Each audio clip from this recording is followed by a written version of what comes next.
Vanakkam, Namaste, hi everybody. I am Govind Karupgocha from Selamboli.in. It takes billions of years for a coal to become a diamond. It takes many hundred years for a seed to become a very solid tree. Like that, it takes a lot of man hours to get expertise, knowledgeable, get experienced in any area, in any domain you see. It needs sharp intelligence, wider knowledge and in-depth experience to analyze anything, guide people. Venu has everything. Social media is like a virtual jungle. We are seeing nowadays a lot of cockroaches and rats telling opinion, suggestions, comment, criticism, and they do all that blah blah and all. Beware of such people. You need lines, and Venu is one among them. It is good to listen to him. Let us see what he says about EIA 2020.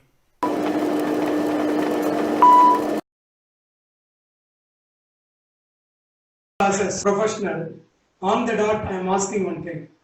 Do you think this rat is super, that is perfect or good? Or it will be good with some changes? Or it is totally rubbish, scrap it? Which one you will say? Yeah, so see, it will be, to just answer in one line, it will be good with some changes. Like?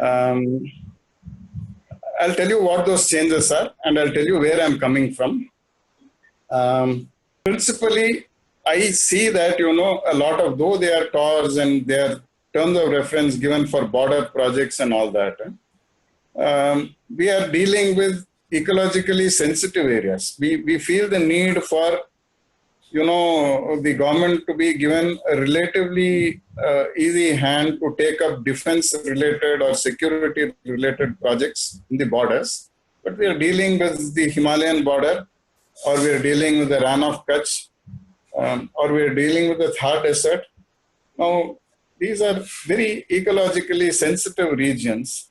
So, I think they have to go, the government has to do a little bit more to take some kind of expert advice in respect of those projects, because notwithstanding the fact that there are some defense requirements today, it is possible it might do some irreversible damage to the environment in about 15, 20 years. We don't know. Some road which is where not much thought has been given to the environmental aspects. From a security aspect, it may be an absolute necessary. Or there might be an airstrip that is conducted, which is also constructed, which is also exempt. Among the things which is exempt. These are built in ecologically sensitive areas. So it is my wish that the government includes some additional safeguards over and above the terms of reference that they have mentioned. In these cases also, given that they are extremely sensitive. The Rann of Kutch is a very, very ecologically sensitive area, and so are the Himalayas. So that is one significant thing that I would like to appeal. I still feel that the process is too cumbersome for somebody who wishes to start an industry. I still feel the initial approval has to come through a far more simplified process. It does not mean dilution of the existing thing, but the process is extremely complicated at the moment. We've come a long way from what it was earlier. It used to take about a year and a half in the early days. It came down to a few months, and hopefully this will bring it to 1.5, 2 months or so for large projects. Hopefully. The moment there are too many controls, too many the restrictions, we will be hit. I'm repeating, I'm not against any safeguards. The safeguards will continue, but the process can still be, given that we have moved so far in technology, the process still has to be a lot less complicated, is my opinion. I'm certainly going to share the views on these two things with the committee. Can you give a brief introduction and about EIA 2020? The primary reason why, I've been attracted to it, or should I say, I've had to go through it threadbare is because we support a lot of micro small industries. We, as part of the livelihood programs, we support a phenomenally large number of micro small industries, both in rural and urban areas. Over these past 20 years, I might have been involved in about 2,000 odd micro industries in rural areas. And currently in this crisis, working with about 600, 700. So my primary interest here is how does it make life easier for these small players in rural areas? And it goes a long way. The law goes a long way in terms of helping people who are in rural areas. So one part of it is environment, but these people were those who were affected unintentionally by a certain law. There is a certain law, certain safeguards which are required for corporates, large corporates, but then there is a large group of local enterprises. It could be minor irrigation projects, it could be potters, it could be people who are making clay tiles, it could be so many rural-based industries. You can go through the entire list. Now, all these industries have been freed as per this law of the need to obtain prior EC clearance. And this includes all the silting, desilting projects under NREGA, rural road laying projects under NREGA, rural water laying projects under NREGA, desilting the canals for agriculture. It made no sense. I mean, this was long overdue. I don't know how somebody can object to these provisions at all. It goes a very long way. It does a beautiful job. The other two things that this notification does is, one, it brings in efficiency. Efficiencies because, or it attempts to, at least tries to bring in efficiency because it specifies very defined time frames for every activity that the government has to do. Now, these are not guidelines. These are very definite time frames.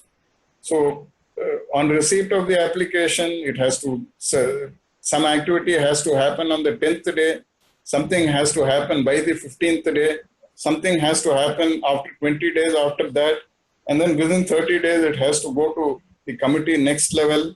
They have to approve it within 30 days. They have to approve or reject. It's not necessary they have to approve it, but they have to give a decision. So it brings the TOTs, turnaround time for every single activity. And that's a wonderful thing that has come in this act. The third thing is it brings total transparency. So basically, these are the three components. A, all the small, micro, small, tiny, village, cottage industries, all of them, individual entrepreneurs, anybody who's having hand-to-mouth existence, they are all freed of this burden unnecessarily of having to go through various procedures. Even social welfare projects have to go through these procedures. They have been freed. So this is a huge thing which has happened. Huge thing which has happened. It brings efficiencies into the system in terms of turnaround times, very specific turnaround times for each and every single activity. And this is something which is good. It is not right on the government's part to keep applications pending simply because they are not doing it. So turnaround time is a very welcome step. They can either accept or reject it. And the third is it brings total transparency. Every single activity, every single document is uploaded onto the websites. Every single activity is minuted. Wherever possible, it is mandated that it has to be video recorded. There can be objections raised to it. So it brings total transparency. So these are the three big gains so far as I'm concerned. In the timeline. So if someone wants to start a company, they can come, acquire a land, start, for example, start your chemical factory, need not take any approval or any certification, any compliance acceptance, just do the business.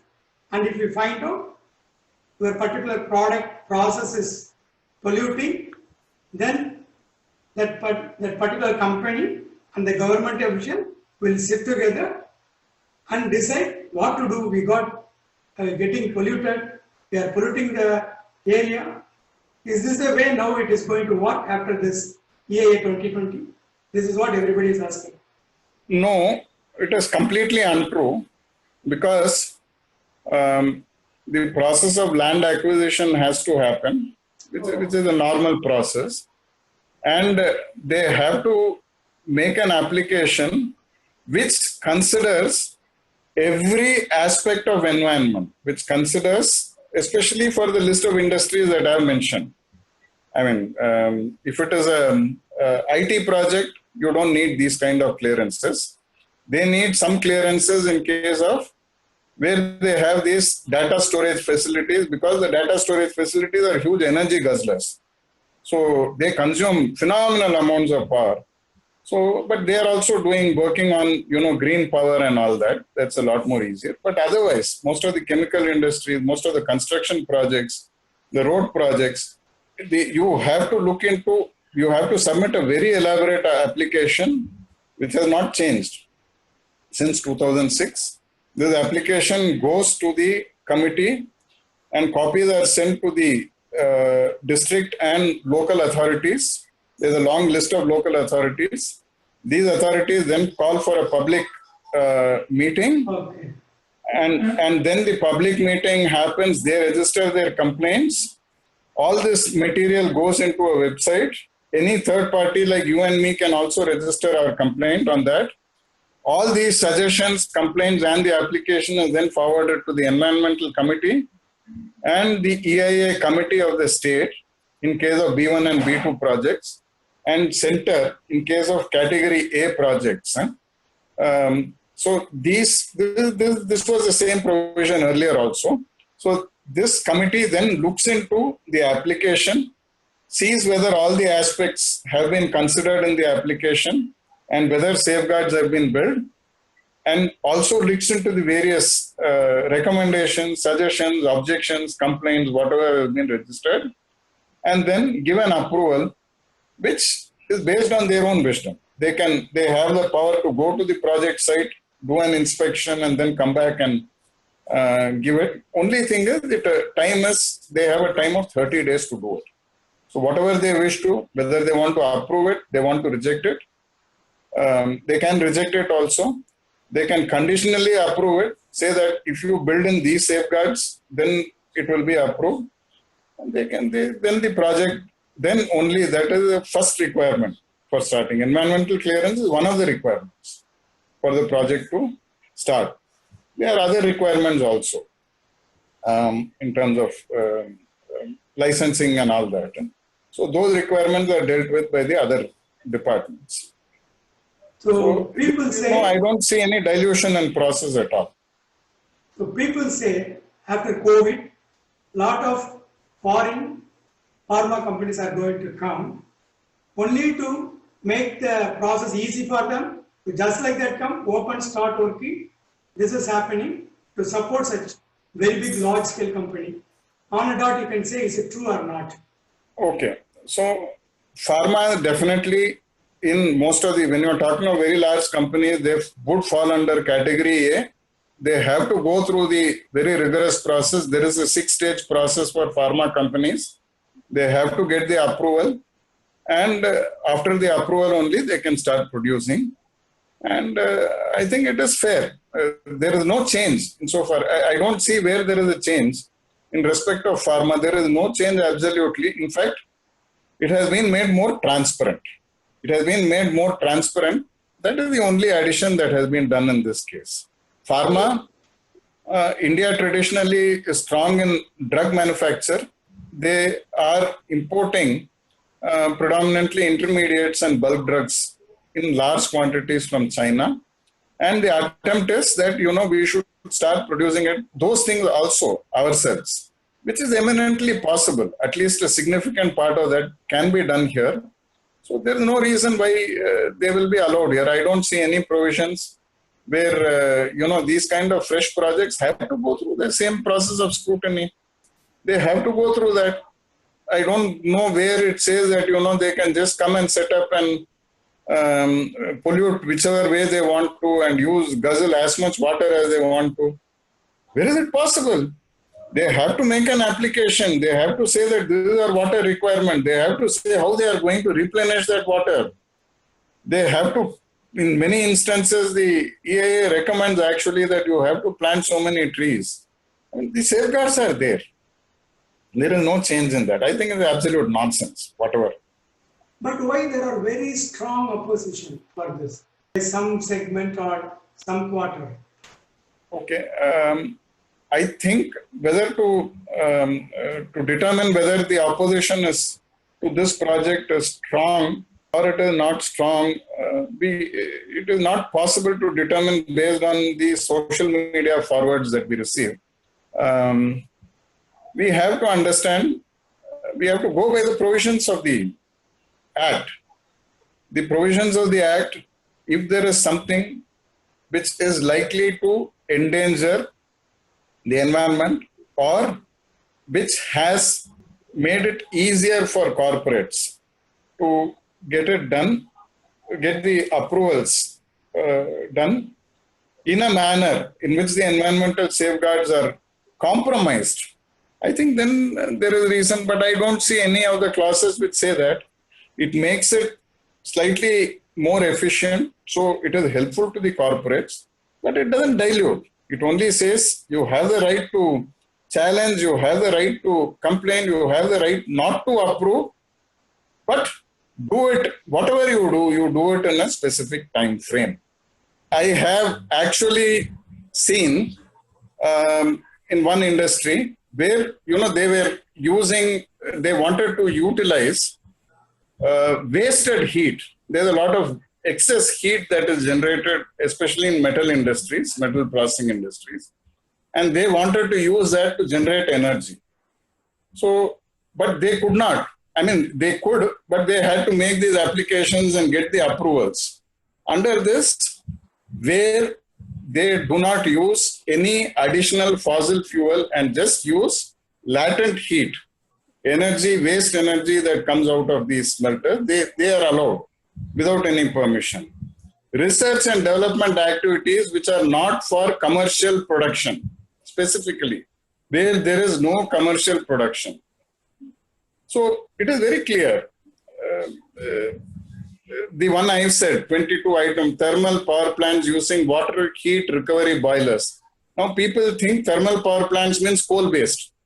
This is not. This using water heat recovery boilers, which means the latent heat which comes from this thing without any auxiliary fuel. Okay.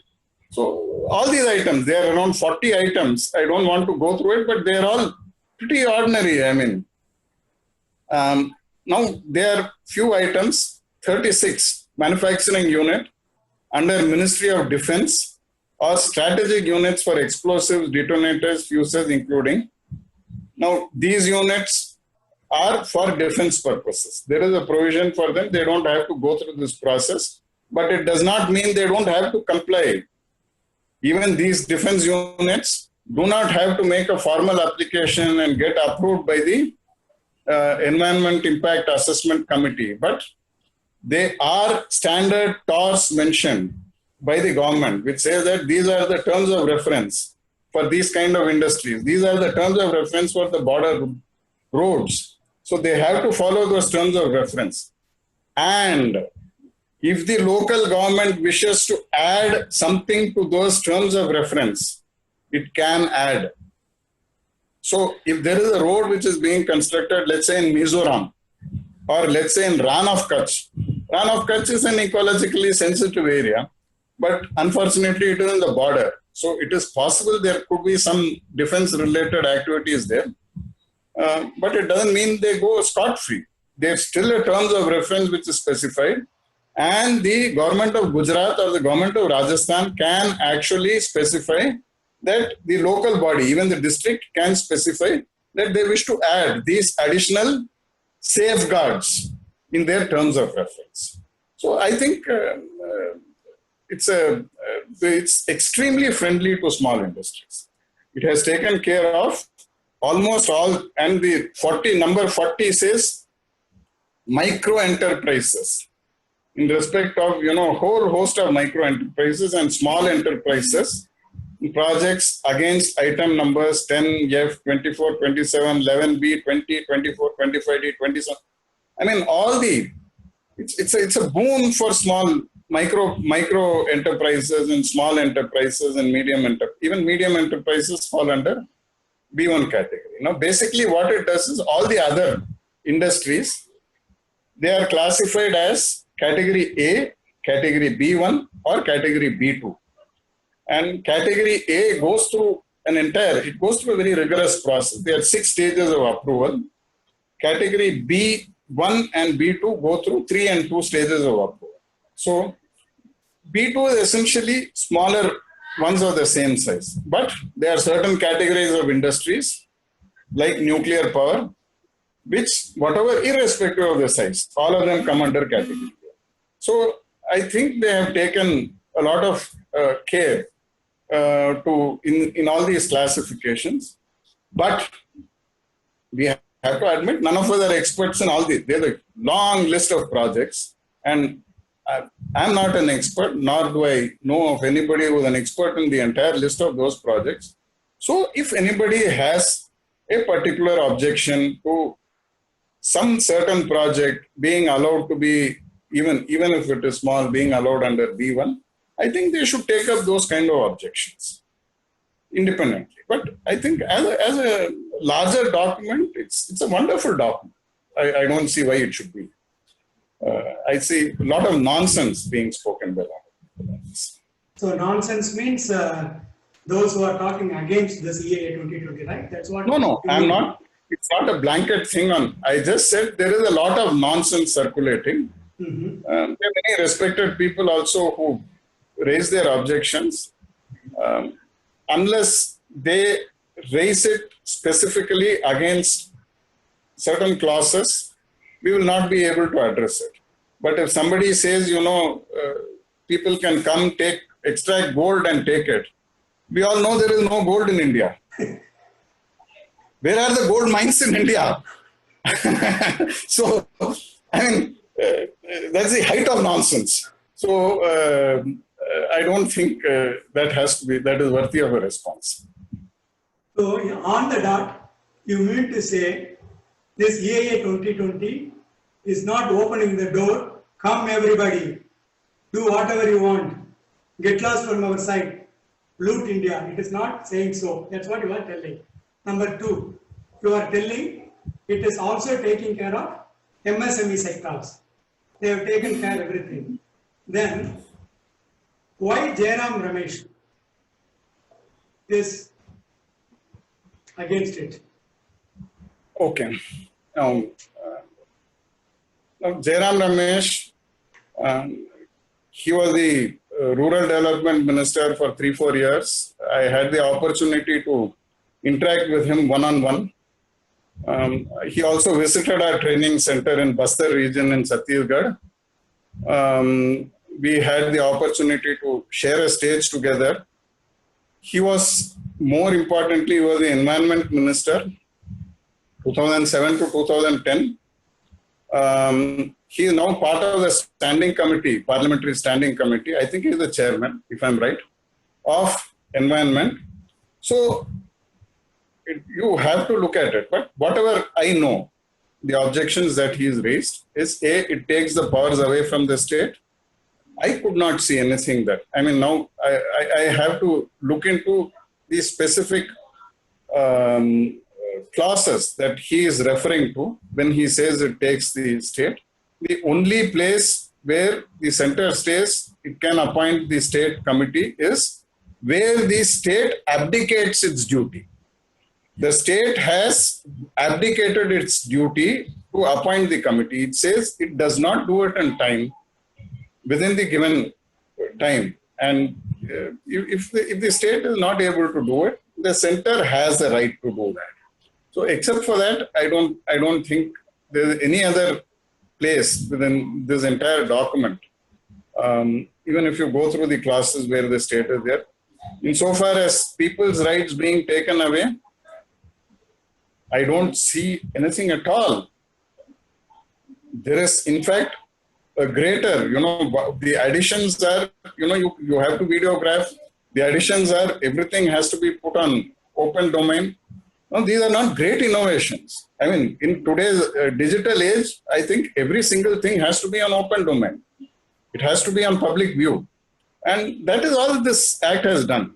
It has done nothing great. I mean, it has just done what it has to be done. And there were some complications between 2014 and 17 because of these lacunae in the law. And to address these complications, it has used recent technology. So in fact, it has strengthened, in my opinion, it has strengthened the ability of the common man to raise any issues. At the same time, it has helped small projects which were unnecessarily troubled because of this provision. So there is a larger provision, and they say there is a collateral damage to some people. So these people, these small projects were facing collateral damage. That has been eliminated. So anybody who's talking of corporates, I mean, I think they are anti. Basically, they have not read this. They are anti this thing. There was this girl, and then there was a Tamil actor, the second rung actor, well known. I mean, I didn't see any point that he was mentioned. They're basically telling things which are very general profanities. I mean, absolute nonsense, which I would call. When they say that, people can come, take something and run away. It's not possible. It's just not possible. And we are not living in a banana republic. So even the Chennai-Salem highway, for all the various views, it is still being contested in the court. People are fighting hard. I mean, whether we agree with the people who are fighting against it or not, they have a choice. They are able to fight it tooth and nail. It is not that they don't have a choice. We don't live in a banana republic. So they have to clearly understand that. So I don't know. I can only assume that Mr. Jairam Ramesh's statement is a political statement, unless I get to see the details. Whatever I have read on the newspapers, they are general things which again state more or less the same things. And it is a political statement which is natural because he is a leading member of the opposition party. So one more thing. So I agree with you that the cockroaches and rats of social media who are doing blah blah and all, we cannot ignore people like Jairam Ramesh. And also, when Jairam Ramesh says something, is there any structured answers are given by the government, or it doesn't work in that way? We can. So, number one, when Jairam Ramesh says, these are the three things. And so far as I know that, he said the powers of the states have been taken away. More than once I have explained in today's things that they have not been taken away. They remain intact. The common man, he does not have a right to object. No, it is not true. I have explained again with the various provisions that actually allow him to object. His case has been strengthened. That is what I feel.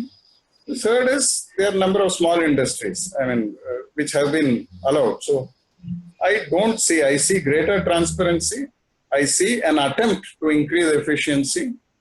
We'll have to wait and see whether it actually becomes efficient on the ground. And I see that, definitely it is going to help the small enterprises because there is no way anybody can harass them hereafter. Is there any comment made by Jayanti Natarajan? Okay. No, I think we'll be entering political domain if we get into that. I have not heard Jayanti Natarajan mention anything here. He was the ex-environment minister, right? She was.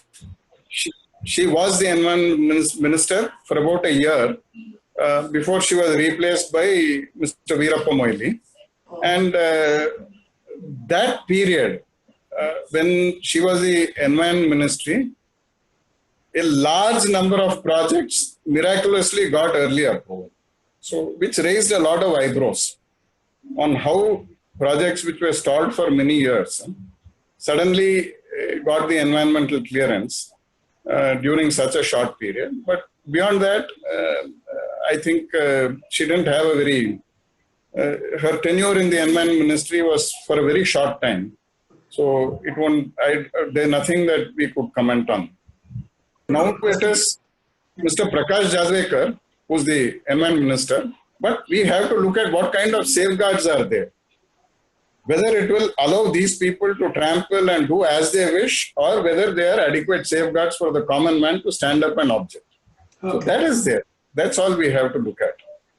You say common man can stand for anything, but people are telling if this EIA 2020 comes, common man cannot raise a voice. Is it true? It is not true. Because, there is a whole section.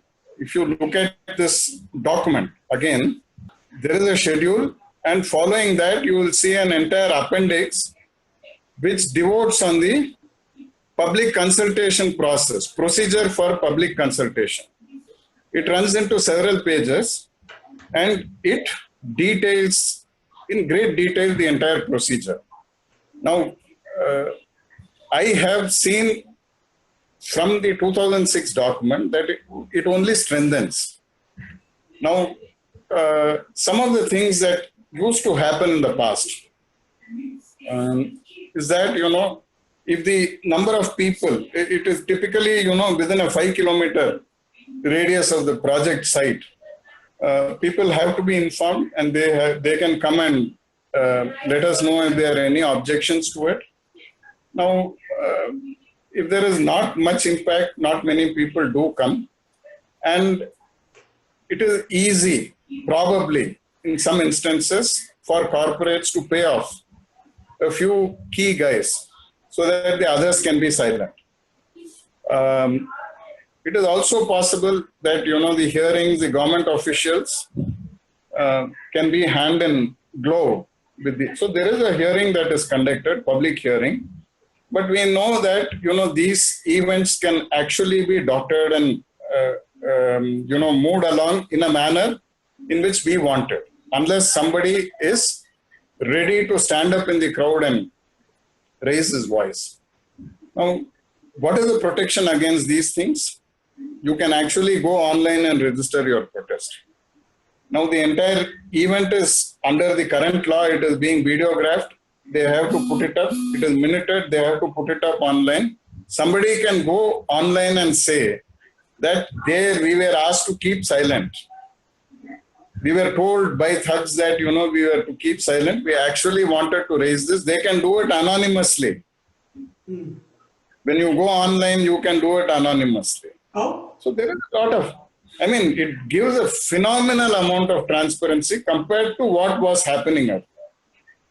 The earlier provisions were also done with good intent, but there were these lacunae where people could actually manage these events. You can manage these events.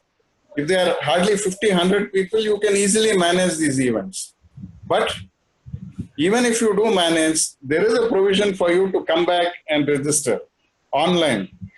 And that's a very powerful tool. Online is a very powerful tool. And it has to be there for 30 days. So it goes for auditing? Sorry? Yeah, it does go for auditing. It does go for audit. So once the application is made, and then the common people, they place whatever objections or suggestions or objections they have. It need not be regarding just the environmental matters. It can be regarding relief and rehabilitation also, which is what is the case in most instances. They might want a higher amount as relief and rehabilitation. They might want some training to be done as relief and rehabilitation, whatever. So, or they might want these people to build for them some kind of an enterprise, some manufacturing facility, something where they can pursue an alternate livelihood. So, it is not just about environment. It is also about their relief and rehabilitation. They can register their suggestions, their objections. This is then, all these recommendations then go to the committee. the EIA committee, state level EIA committee, and the committee sits through it. If it is category A projects, it is always then 2006, and now it is always the center which does the first approval, and thereby the monitoring is done by the state. For category B1 and B2, it's the state, and in case of some projects, it is the district. So these committees then evaluate. If necessary, they go and verify on the environmental impact reported. And these committees are supposed to have experts from various fields. So there'll be a water expert, there'll be somebody who's an expert on minerals, somebody who's an expert on finance, so many things. So all these people have the right to go and inspect, verify. They can go back to the people and ask for their objections, what are the basis on which these objections have been raised, and then they grant the approval. The prior environmental clearance for the project is granted by them. So there's a process, there's a due process, and I don't see any change. I only see that it has been strengthened. Strengthened. When you read about what people are talking about, I mean, not all the people are talking about EIA 2020, the way they're talking about, how do you feel actually? I feel sad not because people are objecting to EIA 2020. Had there been some specific objections which stated that, these are the provisions in this draft, which I find objectionable. Like I mentioned two provisions. I don't find it objectionable. I see that could be a possible lacune. We might destroy the ecosystem there. So if they find some provisions of the law objectionable, if they had pointed to that, it would have been good. But a lot of thing is working with emotions. So very base emotions.